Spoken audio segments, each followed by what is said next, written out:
बिस्मिल्लाहिर्रहमानिर्रहीम अस्सलाम वालेकुम। आज की जो वीडियो है इसमें मैं आपको बताऊंगी कि आपने नेशनल एमडी कैट के लिए इंग्लिश को किस तरह से प्रिपेयर करना है और कौन कौन सा स्टडी मटेरियल इसके लिए यूज़ करना है। क्योंकि फ़िज़िक्स की गाइडेंस, केमिस्ट्री की गाइडेंस और बायोलॉजी फ़र्स्ट ईयर की गाइडेंस मैं पहले ही दे चुकी हूँ। अगर आप लोग वो देखना चाहते हैं तो आप जाके देख लें। आज की वीडियो में मैं आपको इंग्लिश की गाइडेंस दूँगी। अच्छा, अब मैं आपको स्टडी मटेरियल बताती हूँ कि आपने नेशनल एमडी कैट के लिए कौन कौन सी बुक्स पढ़नी है। तो मुझे जो बुक्स बेस्ट लगी वो किप्स की प्रेप बुक जो कि इंग्लिश की प्रिपरेशन के लिए है, और केमिकल ग्रामर। ये दो बुक्स बेस्ट हैं और एनएफ हैं एमडी कैट की प्रिपरेशन करने के लिए।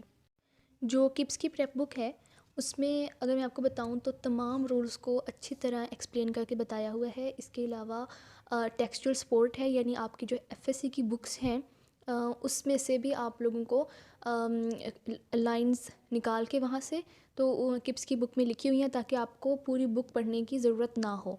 तो आप लोग जो किप्स की प्रेप बुक है, ख़ास तौर पर जो इस दफ़ा 2021 में न्यू एडिशन आया है वो बहुत अच्छा है। अगर आप उसको ले लें तो आपको काफ़ी हेल्प हो जाएगी। इसके अलावा केमिकल ग्रामर बहुत सारे स्टूडेंट इसको रेकमेंड करते हैं जो कि एनएमडी कैट क्लियर कर चुके हैं, बट मैंने इसे नहीं पढ़ा था क्योंकि हमारे पास बहुत कम टाइम था। 27 जुलाई को हमारे एग्ज़ाम्स ख़त्म हुए और 28 सितंबर को मेरा पेपर था। तो सिर्फ 2 मंथ्स थे, बहुत कम टाइम था, तो इस वजह से मैंने केमिकल ग्रामर को मैं नहीं पढ़ सकी। बट मैंने बहुत सारे स्टूडेंट्स से ये सुना है कि ये बहुत अच्छी बुक है एनएमडी कैट की प्रिपरेशन के लिए। तो क्योंकि अभी आप लोगों के पास बहुत ज़्यादा टाइम है तो आप लोग केमिकल ग्रामर से भी पढ़ें और किप्स की प्रेप बुक से भी पढ़ें। अच्छा, तो अब आप लोगों ने इंग्लिश की प्रिपरेशन करने के लिए यानी एनएमडी कैट के लिए इंग्लिश की प्रिपरेशन के लिए पढ़ना किस तरह से है। तो मैं ये सजेस्ट करूँगी कि जो फ्रेशर्स हैं, जो अभी फ़र्स्ट ईयर या सेकंड ईयर में हैं, वो ज़रूर ये दोनों बुक्स अभी से पढ़ना स्टार्ट कर दें। क्योंकि जब आप एनएमडी कैट की प्रिपरेशन कर रहे होते हैं ना तो आपके पास इतना टाइम नहीं होता कि आप तमाम रूल्स को अच्छी तरह से याद करें। तो इसलिए आपके लिए बेहतर है कि आप लोग अभी से ही ये बुक्स ले लें, ठीक है। अगर मैं आपको अपना बताऊं तो मैंने भी जो किप्स की बुक्स थी, एंट्री टेस्ट की बुक्स, वो मैंने फ़र्स्ट ईयर में आते ही ले ली थी और मैंने वहाँ से रूल्स को याद करना स्टार्ट कर दिया था और मैं डेली बेसिस पर कोई एक रूल या दो रूल याद कर लेती थी। तो आपके लिए भी बेहतर यही रहेगा जो फ्रेश स्टूडेंट्स हैं कि वो किप्स की बुक्स ले लें। इंग्लिश की बुक तो ख़ास तौर पर ले लें जिसमें सारे रूल्स लिखे हुए हैं और आप डेली बेसिस पर एक या दो रूल्स याद करना और रिवाइज़ करना स्टार्ट कर दें। अब बात करते हैं एमडी कैट इम्प्रूवर्स की। तो एमडी कैट इम्प्रूवर्स ने हो सकता है कि रूल्स पहले से ही बहुत अच्छी तरह याद किए हुए हों, तो आप लोग उन रूल्स को बार बार रिवाइज़ करते रहें। या अगर आप लोगों को पिछले इस दफ़ा टाइम नहीं मिला रूल्स याद करने का, तो अब आप लोगों के पास काफ़ी टाइम है, तो अब आप लोग भी इसी तरह डेली बेसिस पर रोज़ाना का एक या दो रूल्स याद करना शुरू कर दें। और ये बात याद रखें कि आप जब तक इन रूल्स को रिवाइज़ नहीं करेंगे तब तक ये आपको अच्छी तरह याद नहीं होंगे। तो इसलिए आप रूल्स को याद भी करें और डेली बेसिस पर इनकी रिवीजन ज़रूर करें। इसके अलावा आप प्रैक्टिस भी करें। तो मैंने यहाँ पे जो पॉइंट्स लिखे हैं वो मैंने लिखे हैं कि आपने नोट्स बनाने हैं। बहुत सारे एमडी कैट इम्प्रूवर्स ने अब एकेडमी जाना स्टार्ट कर दिया होगा क्योंकि बहुत सारी एकेडमीज़ में इम्प्रूवर सेशन स्टार्ट हो चुका है। तो वहाँ पर आपके टीचर जो भी आपको इंग्लिश के नोट्स देते हैं, मतलब लिखवाते हैं क्लास में, वो आप ज़रूर नोट किया करें। क्योंकि अक्सर ऐसा होता है कि जब आप लेक्चर नोट कर रहे होते हैं ना तो तभी आपको वो याद हो जाता है लिखते लिखते ही। तो ये एक बेस्ट तरीका है कि आपको सारे यानी रूल्स आ जाएंगे। बुक से पढ़ने से ज़्यादा बेहतर ये होता है कि आप अपने हैंड रिटन नोट्स से उसको प्रिपेयर करें। क्योंकि टीचर कभी कभी आपको ज़्यादा इजी एग्जांपल्स लिखवाते हैं as compare to those examples which are written in the book. तो इसलिए आप लोग अपने नोट्स ज़रूर बनाएं, हर सब्जेक्ट के, सिर्फ इंग्लिश के नहीं बल्कि हर सब्जेक्ट के नोट्स बनाएं ताकि आपको एमडी कैट से एक दिन पहले रिवीजन करने में आसानी हो। उसके बाद मैंने पॉइंट लिखा है कि learn the rules on daily basis. ये बात मैं पहले भी बता चुकी हूँ फ्रेशर्स के लिए भी और इम्प्रूवर्स के लिए भी कि आपने रूल्स को डेली बेसिस पर याद करना है। और प्लीज़ ये बात याद रखें कि revision is the key to success, कि अगर आपने एमडी कैट में सक्सेस हासिल करनी है ना तो आपको रिवीजन करनी पड़ेगी बहुत ज़्यादा। स्टूडेंट सबसे बड़ी गलती यही करते हैं कि वो सारा याद करते जाते हैं और आगे बढ़ते जाते हैं और पीछे वाला सारा भूल जाते हैं क्योंकि वो रिवीजन नहीं करते। तो आपने ऐसा नहीं करना, आपने रोज़ाना की बेसिस पर जितना भी पीछे पढ़ चुके हैं आप उसको रिवाइज़ करें। अगर सारा रिवाइज़ नहीं कर सकते तो एटलीस्ट उसका 50% ही रिवाइज़ कर लें, लेकिन रिवीजन ज़रूर करें। ये बात मैं आपको बार बार कह रही हूँ कि प्लीज़ बार बार रिवीजन करें, क्योंकि अगर आप एमडी कैट इम्प्रूवर हैं तो प्लीज़ आप बार बार रिवाइज़ करें। आप जो भी पढ़ते हैं, जो भी आपको अकेडमी में पढ़ाया जाता है, आप पीछे वाला सारा रिवाइज़ किया करें। कुछ बच्चे ये करते हैं कि संडे को सारा रिवाइज़ करते हैं, लेकिन मुझे ये तरीका सही नहीं लगता। मेरे ख़्याल से आपको डेली बेसिस पर ही रिवाइज़ करना चाहिए। बेशक आप थोड़ा सा ही रिवाइज़ करें, लेकिन डेली बेसिस पर ही रिवाइज़ करें।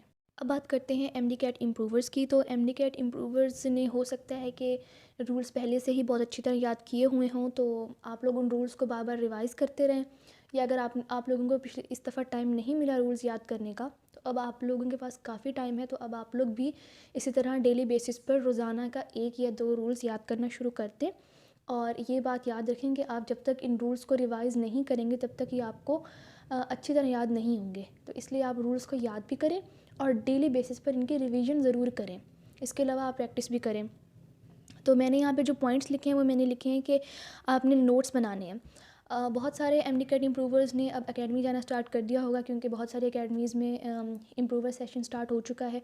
तो वहाँ पर आपके टीचर जो भी आपको इंग्लिश के नोट्स देते हैं, मतलब लिखवाते हैं क्लास में, वो आप ज़रूर नोट किया करें। क्योंकि अक्सर ऐसा होता है कि जब आप लेक्चर नोट कर रहे होते हैं ना, तो तभी आपको वो याद हो जाता है लिखते लिखते ही। तो ये एक बेस्ट तरीका है कि आपको सारे यानी रूल्स आ जाएंगे।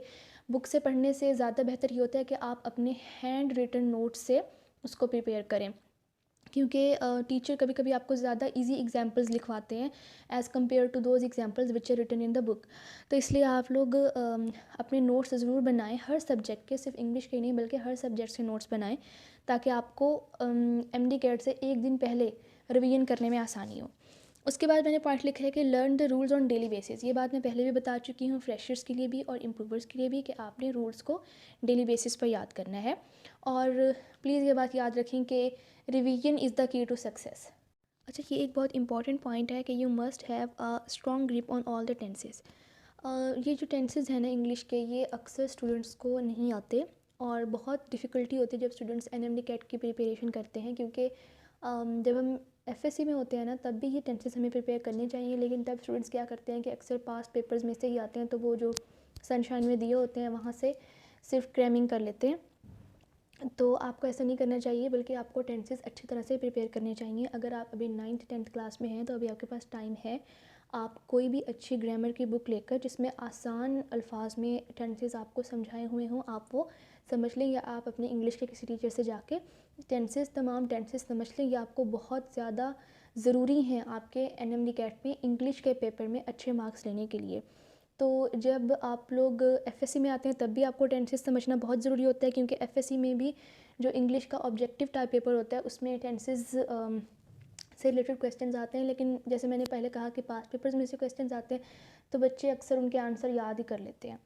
लेकिन एनएमडी-कैट में ऐसा नहीं होता, तो इसलिए आपको टेंसेस बहुत अच्छी तरह आनी चाहिए। तो मैं आप लोगों को ये सजेस्ट करूँगी कि या तो आप अपने टीचर से जाके समझें टेंसेस, या फिर आप यूट्यूब से समझ लें, या फिर कोई बहुत अच्छी ग्रामर बुक, ख़ास तौर पर जो 9th और 10th क्लास में एक ग्रामर की बुक पढ़ाई जाती है जो कि सिलेबस का हिस्सा है, वहाँ से बहुत अच्छे और आसान अल्फाज में लिखे हुए हैं टेंसेस, तो आप लोग वहाँ से टेंसेस प्रिपेयर कर लें। और इसके अलावा सनशाइन जो है ना फर्स्ट ईयर की, मेरे ख़्याल में उसमें भी बहुत अच्छी तरह से सारे टेंसेस समझाए हुए हैं, तो आप सनशाइन इंग्लिश से भी टेंसेस को प्रिपेयर कर सकते हैं। तो आप लोगों ने पहला काम, अगर आपको टेंसेस नहीं आते, तो आपका पहला काम ये होना चाहिए कि आप जाके टेंसेस की अच्छी तरह प्रैक्टिस करें और उनको अच्छी तरह समझें।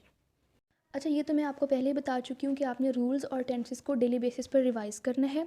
और प्रैक्टिस आपने कहाँ से करनी है, केमिकल ग्रामर में भी एक्सरसाइजेज़ हैं जहाँ से आप प्रैक्टिस कर सकते हैं। इसके अलावा जो किप्स की प्रेप बुक है, वहाँ से आप बहुत अच्छी तरह प्रैक्टिस कर सकते हैं। और इसके अलावा जो अलहदा से किप्स की इंग्लिश की प्रैक्टिस बुक है, आप वहाँ से भी बहुत अच्छी प्रैक्टिस कर सकते हैं। अब लास्ट पॉइंट है वोकेबलरी। वोकेबलरी जब तक यूएचएस पेपर लेता रहा, तो वोकेबलरी करना बहुत इंपॉर्टेंट थी। सिनोनिम्स, वोकेबलरी का मतलब है कि आपने सिनोनिम्स और एंटोनिम्स याद करने होते हैं। एक वर्ड दिया जाता है और उसके आपको सिनोनिम्स याद करने होते हैं और एंटोनिम्स याद करने होते हैं। तो पहले यूएचएस ने 800 वर्ड्स दिए हुए थे, फिर उसके बाद 800 से कम होकर 200 हो गए। स्टूडेंट्स को उन वर्ड्स के एंटोनिम्स और सिनोनिम्स याद करने होते थे, और पेपर में आपको वो वर्ड दिया जाता था और आपने उसका सिनोनिम का ऑप्शन टिक करना होता था। तो लेकिन पीएमसी के पेपर में इस दफ़ा कोई ख़ास सिनोनिम्स या एंटोनिम्स नहीं पूछे गए। बहुत सारे पेपर्स में तो सिरे से आए ही नहीं कोई सिनोनिम्स या एंटोनिम्स, लेकिन मेरे पेपर में एक आया था वर्ड जिसका मुझे सिनोनिम बताना था। तो ये कोई इतना ज़्यादा मुश्किल नहीं होते, बेसिक ही होते हैं। पीएमसी के पेपर में तो बहुत ही आसान सिनोनिम्स आए और बहुत ही आसान एंटोनिम्स आए, तो आपको इस वोकैब के बारे में परेशान होने की बिल्कुल ज़रूरत नहीं है। अभी आप लोग वोकैब ना करें जब तक 2022 का सिलेबस नहीं आ जाता। जब सिलेबस आ जाएगा, अगर पीएमसी वर्ड्स दे देगी स्पेसिफिक, तो आप उन वर्ड्स का मतलब मीनिंग या सिनोनिम्स याद कर लीजिएगा। अगर पीएमसी कोई स्पेसिफिक वर्ड्स नहीं देती तो फिर आपको मैं ये सजेस्ट करूँगी कि आप लोग किप्स की बुक से ही जो उनकी वोकैब है किप्स की, वहीं से ही आप प्रिपेयर कर लें। लेकिन ये बात याद रखेंगे, बहुत ही बेसिक वर्ड्स आते हैं जिनके आपको वैसे ही बगैर याद किए ही आपको सिनोनिम्स पता होते हैं। लास्ट में मैं आपको बता दूं कि किस तरह के क्वेश्चंस आए थे पीएमसी के टेस्ट में। अगर आप लोगों ने ये आइडिया लेना है ना कि किस किस्म के क्वेश्चंस आए थे, तो आप लोगों को चाहिए कि आप पीएमसी के प्रैक्टिस टेस्ट जाके देखें, वहाँ पे आपको बहुत अच्छी तरह आइडिया हो जाएगा। लेकिन फिर भी मैं आप लोगों को बता देती हूँ कि बहुत ही बेसिक, कुछ बच्चों के टेस्ट में बहुत ही बेसिक क्वेश्चंस आए, मतलब एक 5th या 6th क्लास का स्टूडेंट भी वो क्वेश्चंस कर सकता था। अगर आप मतलब बहुत आसान हम बात करें, पीएमसी के टेस्ट में इंग्लिश बहुत आसान आई थी। लेकिन अगर मैं आपको अपना पेपर बताऊँ ना, तो मेरे पेपर में बहुत ही ज़्यादा यानी रूल्स पर फोकस किया गया था। जिस स्टूडेंट ने रूल्स बहुत अच्छी तरह प्रिपेयर किए हुए थे ना, मतलब अगर मेरे पेपर वाला पेपर होता तो वो आसानी से कर लेता। तो इसलिए मैंने भी रूल्स बहुत अच्छी तरह प्रिपेयर करे थे, इसलिए मेरे अल्हम्दुलिल्लाह अच्छा हो गया। तो इसलिए आप लोग किसी किस्म का रिस्क ना लें। स्टूडेंट्स आपको आके ये बताएंगे कि इंग्लिश का पेपर बहुत ईजी होता है, बगैर तैयारी के आप कर सकते हैं, बट ये लक पे डिपेंड करता है कि आपका पेपर ईजी आता है या मुश्किल आता है। क्योंकि आपको पता है कि एक पेपर तो होगा नहीं, 30 पेपर होंगे, तो हो सकता है आपके पास वो वाला पेपर आ जाए जो मुश्किल है। तो इसलिए आप किसी किस्म का रिस्क ना लें, आप लोग रूल्स को बहुत अच्छी तरह प्रिपेयर करें। अब किस तरह के क्वेश्चंस आए थे, जो मेरे पेपर में क्वेश्चंस आए थे, एक तो मैंने आपको बताया कि सिनोनिम आया था, मतलब एक वर्ड था, मुझे उसका सिनोनिम बताना था। दूसरा ये था कि एक आपको स्टेटमेंट दे दी जाती है और आपको बता दिया जाता है, 2 स्टेटमेंट्स दे दी जाती हैं और फिर आपसे पूछा जाता है कि स्टेटमेंट 1 करेक्ट है, स्टेटमेंट 2 करेक्ट है, या बोथ स्टेटमेंट 1 और 2 करेक्ट हैं, या बोथ स्टेटमेंट 1 और 2 रॉन्ग है। एक इस टाइप का क्वेश्चन आया था। तो जाहिर है आप इसको रूल्स की बेस पे ही चेक करेंगे ना कि ये क्वेश्चन सही है या गलत है। इसके अलावा और किस तरह के क्वेश्चंस आए थे, और ये आया था कि आपको एक सेंटेंस दे दिया जाता है और आपसे पूछा जाता है कि ये कौन सा टेंस है, ठीक है, प्रेजेंट इंडेफिनाइट टेंस है या पास्ट इंडेफिनाइट टेंस है। इसके अलावा आपको बहुत इंपॉर्टेंट जिस चीज़ पर फोकस किया गया था ना, वो क्या है, टाइप्स ऑफ सेंटेंसेस, कि ये सिंपल सेंटेंस है, कंपाउंड सेंटेंस है या कॉम्प्लेक्स सेंटेंस है। तो आपने टाइप्स ऑफ सेंटेंसेस पर बहुत ज़्यादा फोकस करना है। टाइप्स ऑफ सेंटेंसेस से तकरीबन हर पेपर में सवाल आया था, ठीक है। आपको एक सेंटेंस दे दिया जाता है और आपसे पूछा जाता है कि ये सिंपल है, कॉम्प्लेक्स है, कंपाउंड है, वगैरह वगैरह।